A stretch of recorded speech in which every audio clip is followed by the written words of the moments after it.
Hi, I'm Kristen. This is Scrap Fabric Love. Today is the last and final installment of my Quilt for my Uncle Keith saga. We're going to call it that. If you haven't seen the first two videos, there'll be links in the description and above and wherever. Basically, it was a special request quilt from my uncle. He gave me some sarongs and a gift bag. Watch back to see about that. And asked me to make him a quilt. And so I've been documenting how that's been going, how I was a little bit scared to start it because he's like a really successful artist and because the brief was a bit challenging and the fabrics were not what I usually work with and all of these things. And then I got past that, came up with an idea and have been working through it. So the quilt is now finished, quilted, bound. I haven't labeled it, but otherwise it's finished. And I've shown it to Keith through some photos. He says he's happy with it, which is good. He said lots of nice things about it, but I am I'm not there yet. I'm wearing my Bob Ross t-shirt today. I don't know if you can see what it says, but it says no mistakes, just happy accidents. I'm trying to channel that and feel that way about the quilt, but I'm not quite feeling it yet. I'm sure lots of people can relate where you've had an idea of what a quilt's going to look like in your mind and it doesn't quite turn out exactly like that. And when it's a gift, that can feel a bit because it's not quite what you meant to give them. So that's kind of where I am with it. But it's finished, which I am happy about it being finished. And I'll show you how the process went and I'll show you what it looks like. You can judge for yourselves, of course. So I'll start off from kind of where I left you last time. So this is where I got to at the end of the last video. Basically that top corner is attached and the rest was just sort of out there to kind of play around where things were going to go. And I decided I needed more of the kind of foundation paper pieced blocks, the sort of diamondy things. So I went ahead and pieced some more of those. So this is just a bit more close up of my sort of way that I do foundation paper piecing. I've talked about this in videos before. I like to skip any prep work I can possibly skip, which includes usually cutting the fabric to even the approximate size. I usually just grab whatever is in my basket of fabric, whatever I'm working with at the time, make sure it covers the area I'm trying to sew, and then trim and sew as I go. I do create more scraps this way, more crumbs, but I know I'm going to use them up just the way that I work in my sewing room. So I'm okay with that. But obviously there are more efficient ways to use your fabric and cut things and, in strips and things like that to make sure you're not cutting anything you don't need to. So I'm not necessarily advocating my way of doing it as the way anybody else should do it. However, if you've tried foundation paper piecing before and you're like, it's all too fiddly to have to cut the thing the right size and then it ends up too small and whatever, I suppose I'm really just showing you this to go, you can do it however works for you. You don't have to be precise with your cutting ahead of time. You can just kind of go at it. And because it's foundation paper piecing, the block will still turn out.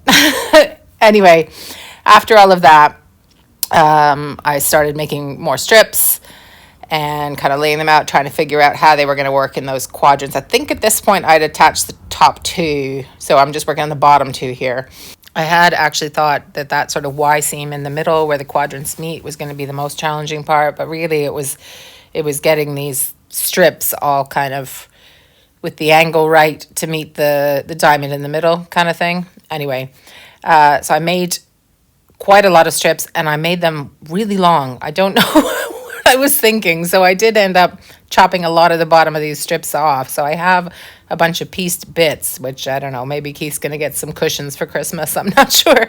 But anyway, I spent the bulk of my time, just trying to get these strips sort of all angled in the right way and also trying to create enough kind of rest, because it's very busy and the quilt is still very busy, but just trying to add some bits of denim and some places where it's just a tiny bit less busy where I could so that you could kind of see things, if you know what I mean. Anyway, so that's what I'm doing here.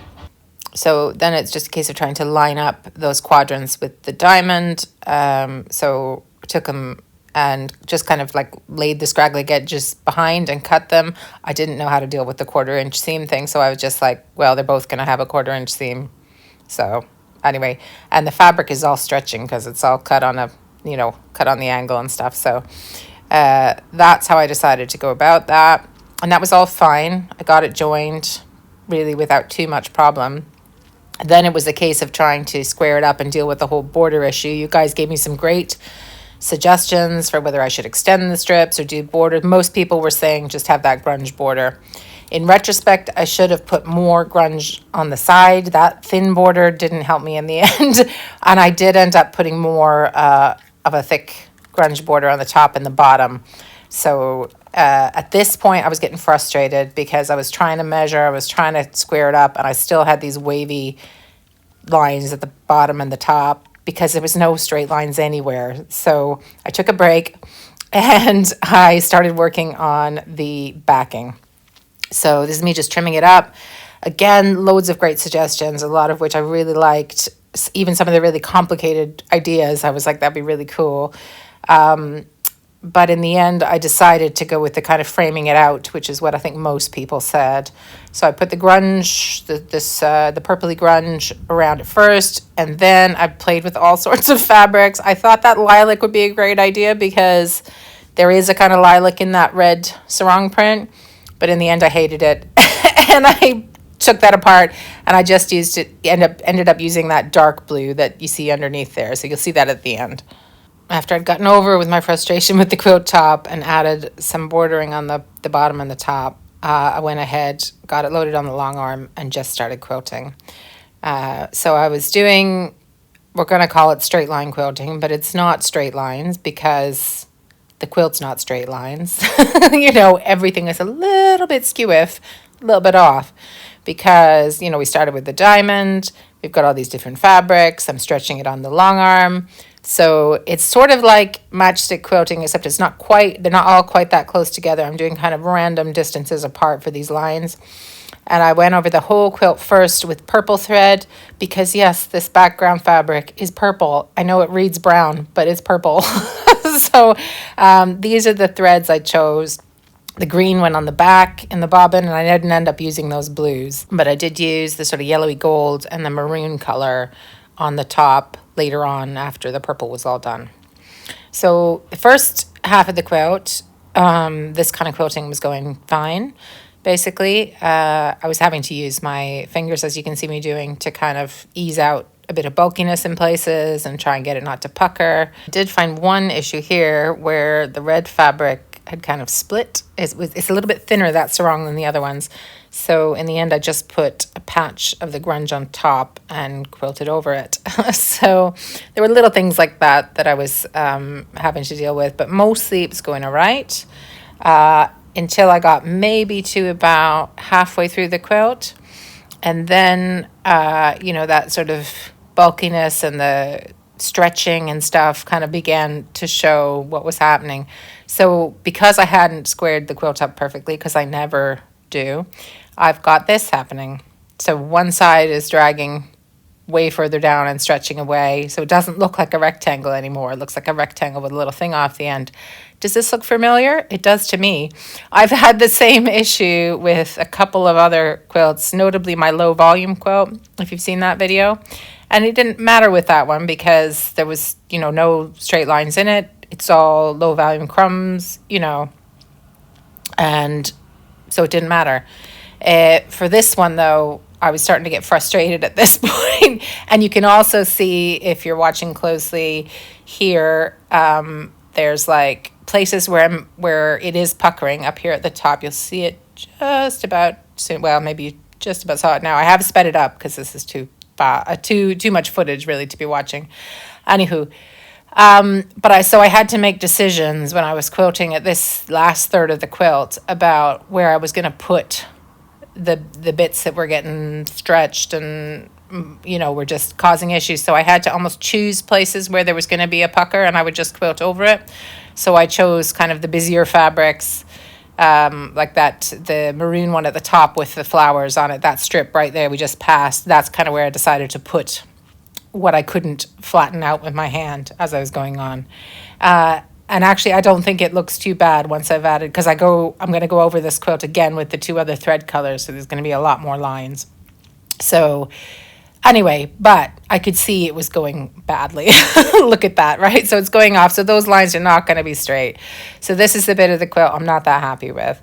I could style it out and pretend, it's some sort of analogy for the journeys he's taken in his life and how they never go how you planned and they go off on a tangent and whatever. But really, it's just not how I intended it to be. So anywho, yeah. So as I was saying with the low volume one, like it doesn't matter. You just cut it off and you still make a rectangle. And similarly with the other quilt that I made, it was another special request quilt that I made in the same sort of improv, let's see where this go kind of a fashion, was for my friend Yashoda. It was the improv Drunkard's Path one. And that one I put way more of a border around it. So again, there was a lot more leeway of how to sort of square it up, and it all works in the end. So that, I think, was my mistake for this one, that I didn't put more of that border around it. Anyway, what you can see me doing now is going back over it with, I think, the yellow thread. So I'm not going as frequently as I did with the purple. I'm kind of, it's totally random kind of increments, but just wherever I think it needs a bit of quilting, I'll add a yellow line. And these yellow lines were not, because at this point, again, I'm rolling and I'm unrolling it, and it's already not a square. Those lines are not even going parallel to the purple lines. They're crossing. They're going off in other angles. At that point, the way I was looking at that was, well, okay, so if none of the lines are straight, then you don't know which ones are straight and which ones aren't, and maybe it'll trick your eye into thinking the whole thing looks a bit less random. I don't know. That was that was how I was trying to style it for myself. And just total aside, why is there a piece of upturned garden furniture in my backyard? Because Edinburgh is really windy and we hear the wind howling all the time at night. And then we wake up in the morning, we find our garden furniture halfway across the lawn. And sometimes we're not quick at putting it back because, frankly, it's February. No one's sitting on it. So anyway, if you're looking out the window going, what on earth? That's what that is. So yeah, so I went all the way to the top of the quilt. So it's already been done in purple. Now we're adding the yellowy gold color to just sort of bring out the yellows in the fabric that we have there. And then I changed the thread to maroon color, which is the other kind of dominant color that was in all the sarongs he gave me, and did the same sort of random increments of less frequent straightish lines back and down through the quilt. And I went all the way back to the beginning of the quilt, basically with those. So there's 3 thread colors in the top. So then, of course, take it off the long arm, and it's a case of trying to square it up and see what it looks like. So first I just take the batting, the excess batting and backing off so I can work on it a little bit better. It was some TV time for the rest of the family behind me there. But you got to do it when you have the energy, I guess. So I guess I thought I had to get on with it anyway. And you can totally see here just how wonky it's gone on that left-hand bottom side. And this is my issue with, how I load things on the Moxie. Probably, I know there'll be people who want to comment and tell me that I should have basted the whole thing, like gone around the edge of the whole thing. I have tried that. I still end up with puckers. In fact, I think I feel like, because I'm probably doing that wrong too, I feel like I end up with more puckers doing it that way than otherwise. So, yeah, so I don't do that. I float it. I probably shouldn't float it, but yeah. So I probably need to go and take some sort of long arm course because I'm still a beginner at it. And also some sort of squaring up course, although I don't know whether I'll ever be good at squaring up. This takes me ages. So this is later in the day. Everyone's off doing other stuff. And I'm back trying to square the quilt again. I've got the tape measure out. I've got my square ruler. I've got my long rulers to try and keep those. But there's it's really hard with a quilt like this because there's not actually a straight line to do it against. The diamond was the most reliable thing, so I was trying to get roughly the same distance, from the point to the side, but I did end up giving myself a little bit of extra space on the one side because I didn't want to cut off some blocks because there were already so many blocks that were getting cut off on the bottom left-hand side. Anyway, so it is a rectangle now when I finally finished, but it ended up slightly bigger. So his original ask, well, after a few ideas, but his original, most recent ask was 50 by 80 inches. And the quilt is now 55 by 82. So I don't know how it ended up longer when I was kind of moaning that it was too long. But anyway, it did. So hopefully that'll work for the single bed that he's now thinking of putting it in, which I'm kind of hoping is not the room that people pass through in the parties. I think it's not. But, because it didn't go exactly as I planned it. My sister says she can't see how those lines are going off, but I know you guys will be able to see. You're quilters. You'll totally see what I don't like about that corner. And then my husband was, in his true encouraging fashion, was like, yeah, it's okay, except for that one corner. So at least he was honest, I guess. So anyway, finally got it squared up, and this is just, my son likes to come and use the trimmings and have me tie them together and make them into what he calls a Groot. It's like a Marvel character. It doesn't look a thing like the character, but that's what he calls it. Anywho, so that's what I'm doing, tying the trimmings together for him to play with it, essentially. And then I use the grunge fabric to bind the quilt, so you can barely see the difference. And this is the big boo-boo from the back. Because I didn't load the backing with any kind of rhyme or reason or kind of measuring where I should start from, I cut off the frame of the flag. Thankfully, I didn't cut off any of the flag, but still, I was very disappointed with this. So this morning, I took some more photos of the quilt outside. Again, very windy. It's Edinburgh, so it was a little bit challenging. But I managed to get some. It's also a very dull day. So as I said, I sent some photos to Keith last night, and he came back with some very nice comments. He seems to really like it.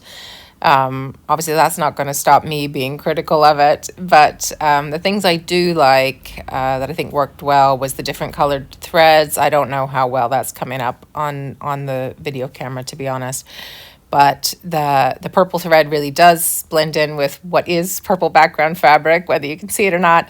And then the yellow and the maroon, I quite like how that adds a bit of extra color close up. So I was pleased with that.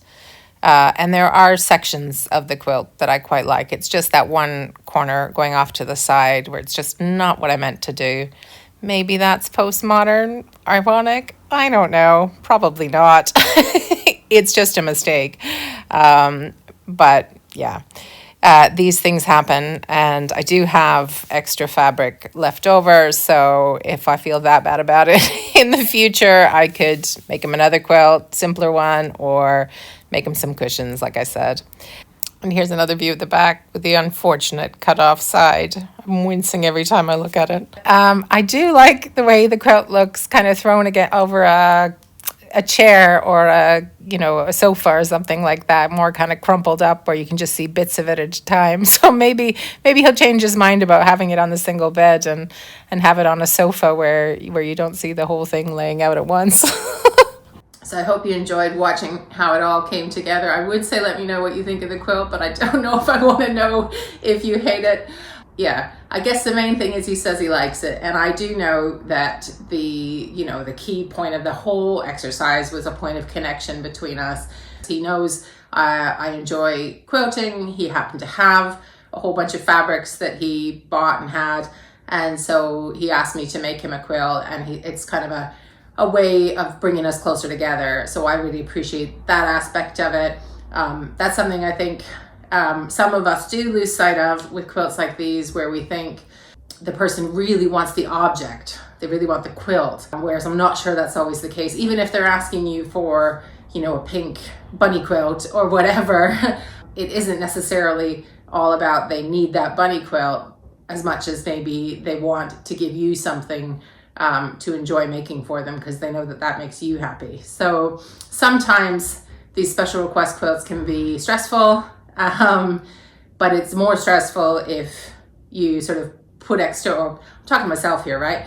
but it's more stressful if you put this extra like gravitas on it where the thing has to turn out perfect, when really that might not be what it's all about. It might be about your family or your friend trying to just connect with you in some small way by asking you to make them a quilt. Sometimes we have to remember that and stop being our own harshest critics. Again, talking to myself, but if you need to hear it, then cool. Anyways, so thank you for those of you who followed me along the whole journey. I know some of you have been watching all of the videos, and I've really appreciated the encouragement from all of you who stopped to give a comment along the way or a suggestion. I know I didn't use all the suggestions, but they were really useful, and I really appreciate the time you take to give them to me. So thanks so much. If you're not already subscribed and you like videos like this or just scrap quilting in general, then do please subscribe, hit the bell for notifications, and I hope to see you next time. Thanks so much for spending time with me. Bye.